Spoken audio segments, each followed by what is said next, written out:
మన దేశ ప్రధానమంత్రి అయినటువంటి నరేంద్ర మోడీ గారైతే మలేషియా పర్యటనలో ఉన్నారండి. మలేషియా ప్రధానమంత్రి వచ్చేసరికి అన్వర్ ఇబ్రహీం గారు.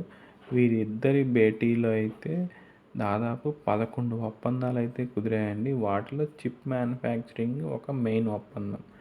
జపాన్ పార్లమెంట్ ఎన్నికలు జరిగాయండి రీసెంట్‌గా. ఈ ఎన్నికల్లో అయితే ప్రస్తుత ప్రధానికి సంబంధించిన కూటమి అయితే విజయం సాధించింది.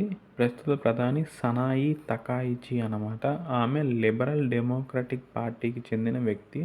ఇంకా జపాన్‌కి మొదటి మహిళా ప్రధానిగా కూడా ఆమె రికార్డుని సృష్టించారు. భారతదేశ నయాగరా జలపాతం అని చెప్పి అతిరపిల్లి జలపాతాన్ని అంటారండి. ఇది కేరళలో ఉన్న ఒక జలపాతం. ఒడిస్సాలో ఉన్న భువనేశ్వర్‌ని అయితే భారత క్రీడా రాజధాని అని చెప్పి అంటారు. ఇంకా భువనేశ్వర్ వచ్చేసరికి ఒరిస్సా క్యాపిటల్ కూడా. సిటీ ఆఫ్ హనీ అని మహారాజ్‌గంజ్ నగరాన్ని అంటారు. ఇది యూపీలో ఉంటుంది. ఎందుకంటే ఇక్కడ హనీని ఎక్కువ ఉత్పత్తి చేస్తారు.